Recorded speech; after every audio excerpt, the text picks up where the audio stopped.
In a world where feelings matter more than facts, and those proclaiming the truth are labeled as conspiracy theorists, nothing seems to surprise us anymore. We're constantly bombarded with so much news, and each event being kind of crazier than the day before, that sometimes we feel numb and indifferent. Yet we must sit up and take notice. Because when we speak up, when we act together, when we band together, the Orwellian forces that believe that they can get away with anything and everything, they realize they can't. I'm going to talk to you today about the transgender agenda, which actually seems very much like a dogma of a new religion. In fact, if you combine that with what seems to be like the sacrament of the vaccines, it really does become an agenda, a religion, a new world order religion, which seems to be jammed down our throats. This is the John Henry Weston Show. Stay tuned.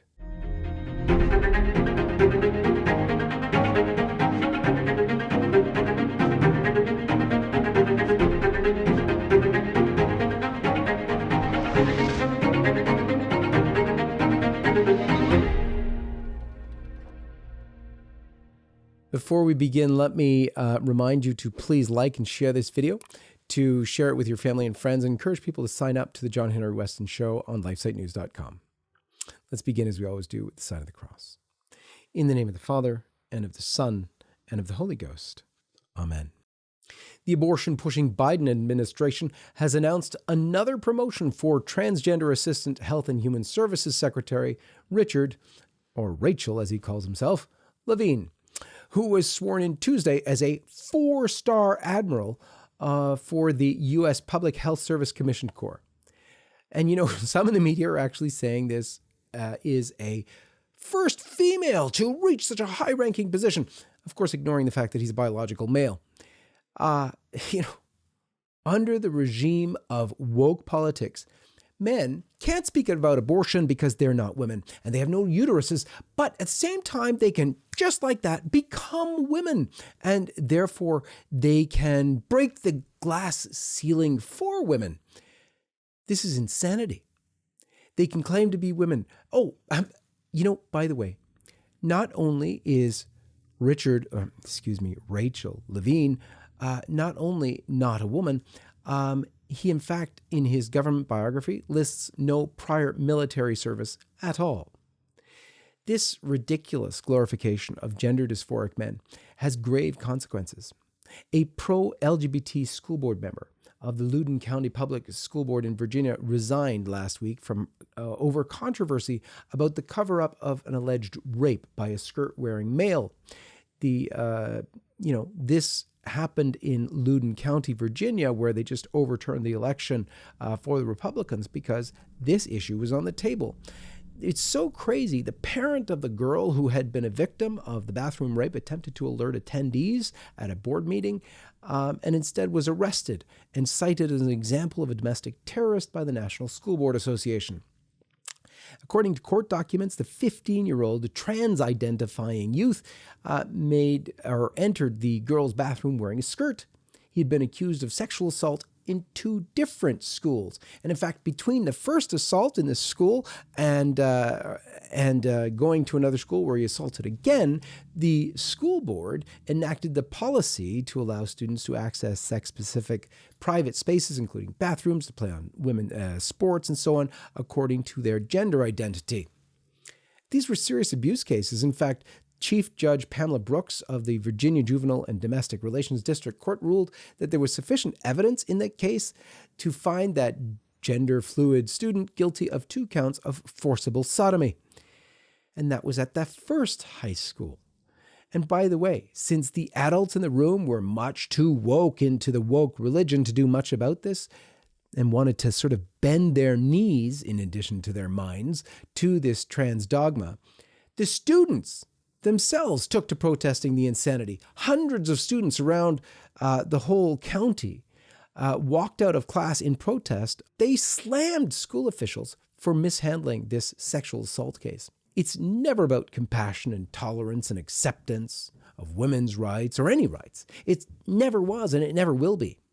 This horrifying story is proof of the fact that the whole LGBT movement is bent on erasing gender and sexuality It's against women. It has no qualms with letting women and children suffer sexual assault as long as their agenda is established. They're ready to go to any lengths to protect this kind of woke religion, even if it means sacrificing women and children. You know, that shouldn't be surprising. The ancient pagans sacrificed their children to Baal and Moloch, and today the world is sacrificing babies in the wombs of their mothers to the gods of money and convenience, often through Planned Parenthood, the very same lobby that turns a blind eye to the war on women and children. This religion of the woke, abortion-loving LGBTQ lobby is eerily similar to that of the actual satanic temple that lists abortion and as their sacred ritual and vows to fight to the death for LGBTQ rights. You know, C.S. Lewis once said, "All sin, whatever else it is sacrilege." And we read in the Holy Bible that in the day that God created man, he made them to the likeness of God. He created them male and female and blessed them. The war against male and female, just like the war against babies in the womb, is diabolic. And it makes perfect sense for the occult to be part of this agenda. And they want to spread this false religion also to children. A recent Twix candy commercial promotes transgenderism to children, complete with the message that children who think that a boy dressed as a girl is weird, they will be subject to banishment, silencing, possibly even death. Watch it for yourself. Twix presents Bite-Size Halloween.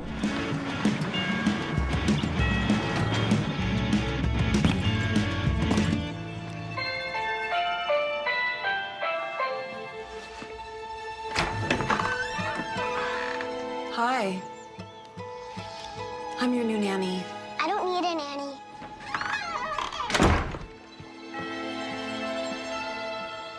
Well, your parents seem to think you do.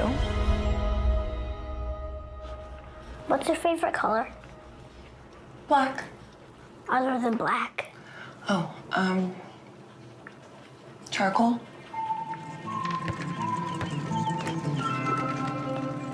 Why are you all dressed up? It's not Halloween yet.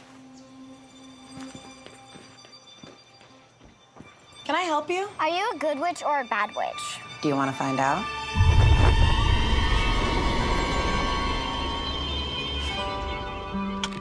You buckled?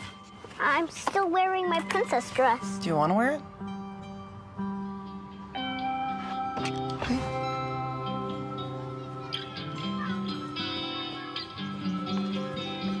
Hey, you! Princess!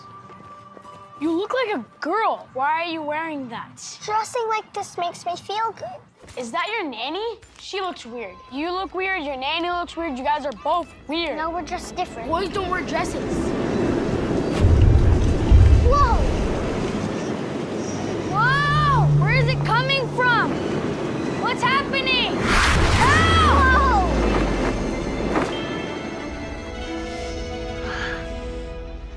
We should go. Will he come back? Yeah, probably. Come on.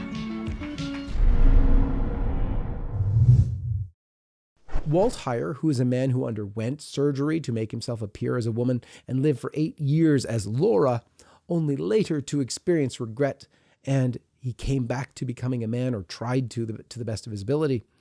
He said the message delivered by the Twix commercial is psychologically and emotionally destructive, but Walt Heyer also saw a deeper agenda at play. He said in addition to that, he showed that the commercial really is giving witchcraft a positive spin with an anti-God, anti-Christ message. What Twix and the creative team behind the ad were revealing is, said Walt Heyer, if you read between the lines, that transgenderism is kind of a witchcraft. This is indoctrination, separating children from God, he said. It's how you divide children from God and bring them into the LGBT world, which is a form of witchcraft ideology. The nanny witch in the commercial is saying, come with me, you don't need God.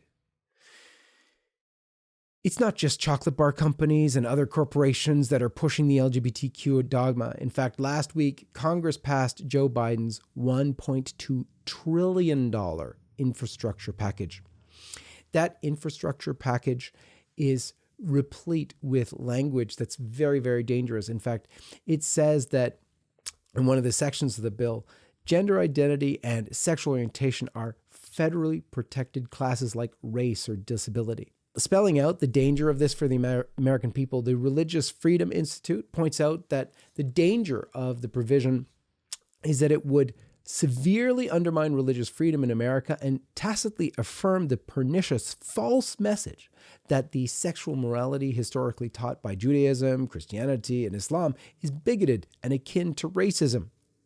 In fact, the Institute pointed out, and I quote, that rural faith-based colleges and universities, small faith-based businesses and religious hospitals and medical clinics, sometimes, in those rural communities, providing the only healthcare services for miles, could be forced to violate their religious conscience or be denied participation in the program and thus be denied funding.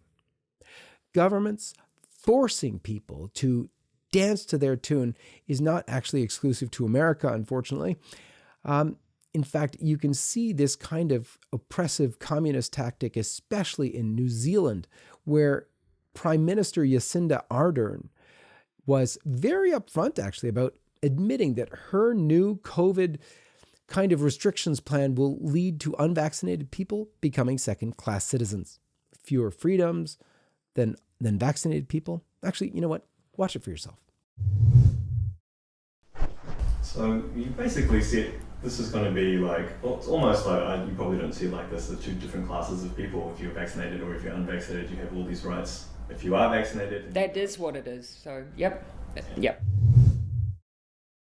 She goes on to state that vaccine certificates will allow vaccinated people to feel safe in the knowledge that they're surrounded only by other vaccinated people. But you know what's saddest of all? It's not just tyrannical government leaders like Jacinda Ardern turning all who refuse abortion-tainted so-called vaccines into second-class citizens. It's some religious leaders as well. In Canada, Bishop Anthony Daniels of the Diocese of Grand Falls-Windsor in Newfoundland has decreed that anyone aged 12 or older who wants to go to Mass must have proof of COVID inoculation. In his letter, the bishop gave detailed instructions for downloading an app that facilitates vaccine segregation in the province and stressed the importance of compliance with the mandate. But you know what's really weird? The mandate, vaccination or no Mass, is of the bishop's own making, since the province does not require vaccination for attendance at religious services. But Bishop Daniels is telling young teens, 13 and up, to get the jab or be deprived of the holy sacrifice of the Mass, and that is disgusting and sick. It will cry to heaven for vengeance. And Bishop Daniels is not the only Catholic leader swept up in the vogue new sacrament of vaccination. Believe it or not, Dr. Anthony Fauci has been awarded the St. Catherine Drexel Award from an organization of retired Catholic monks and nuns.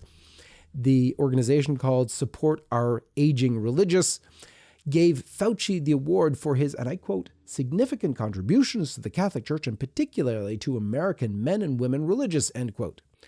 What exactly that contribution is, I have no idea. But this is the same Fauci whose federal agency gave more than $400,000 to support a grisly experiment that involved scalping second trimester aborted babies and then implanting their scalps onto rats. The same Fauci who supported Biden's reversal of the Mexico City policy, resulting in the funding of the killing of preborn babies all over the world with your tax dollars. And the Catholic Church has always been clear about its teaching on abortion, calling it an intrinsic evil, calling it for what it is, murder. But even in the midst of all of this craziness, all is not lost. When you feel as though you're the only one out there, remember, you're not. There are people all over the world that have not bowed down to the gods of the left, and when we band together, we can make a difference.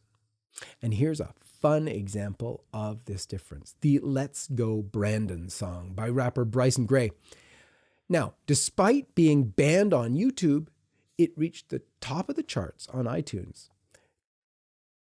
Hey, the YouTube banned this for what?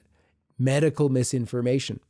Some of the lyrics read this way: pandemic ain't real, it's just planned. Biden said the jab stops the spread, it was lies.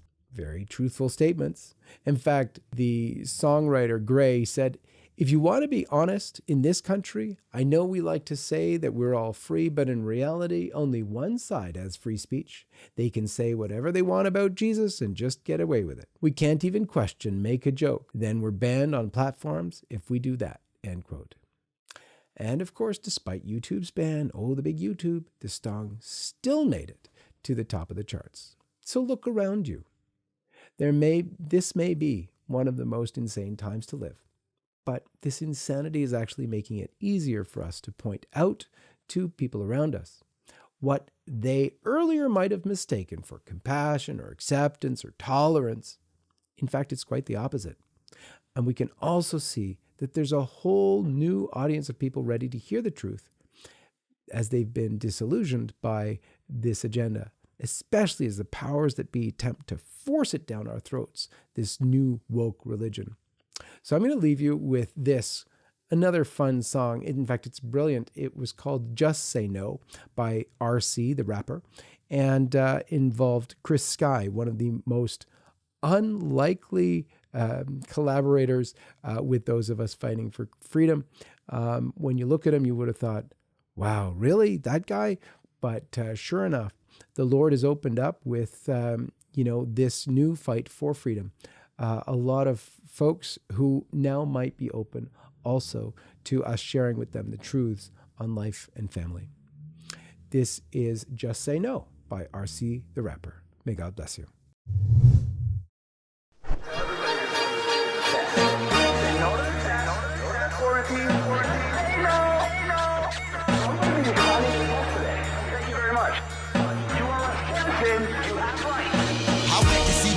With a touch of the flu, and I'm kinda skeptical of what he told me to do. He said that I should lock myself inside my room for a year, shut my non-essential business down and cower in fear. I said, Doc, I don't know, that seems so out of line. Give it 3, maybe 4 days, I bet I'll be fine. He said, no, you must not, you must wait for the shot. Everybody's gotta get it or society stops. I said, Doc, I don't know, is that all really true? These shots are brand new, they ain't fully approved. He said, no, you can trust us, it's the latest in science. Never mind the people dying, just give up your compliance. I said, Doc, you must have me mistaken with someone pliable. I can't trust you if none of these companies are liable. So I'm gonna stay the course like a one-way road. Take your vaccine and shove it, I'ma just say no. Just say no. Just say no. Just say no. Just say no. Just say no. Just say no. Just say no.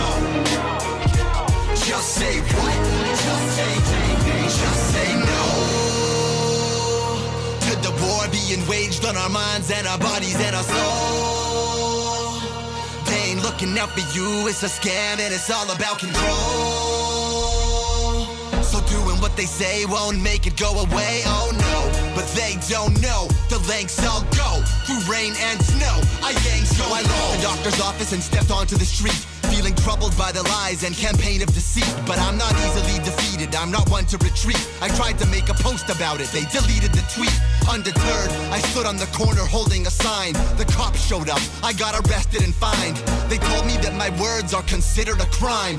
Next they'll be coming for the thoughts in your mind. I knew they were wrong, I took my ticket and left. They're trying to make it difficult for those of us who resist. And with every headline, the propaganda continues. Now they say I'm gonna need a shot to step in a venue. All according to script, going exactly as planned. Next they're gonna wanna put a microchip in our hand. They say conspiracy theory, and that's all that they do. But it isn't just a theory if it keeps coming true. And that's why I'm gonna just say no. Just say no. Just say no. Just say no. Just say no. Just say no. Just say what? Just say no. Where we're at now, the final boss battle. I'm not about to back down, I'm hopping in the saddle. I'm coming at it from from a different angle like a southpaw. The system is corrupt, so it's good to be an outlaw. I'm rallying the troops, I'm looking for the lions who know that we will never get more freedom with compliance. If the passports happen, we won't get away with just one. They're gonna make us take a new shot every 6 months. It's only getting worse. Every time that we comply more, they take away the rights that our grandparents died for. Time to defy and let the vibes rise more. Make a better world for our kids, what we strive for. And that means getting rid of all restrictions and masks, saying no to passports and resisting the jab. It's time to kick some dust up like an unpaved road. So join me and Chris Guy and just say no. Just say no. Just say no.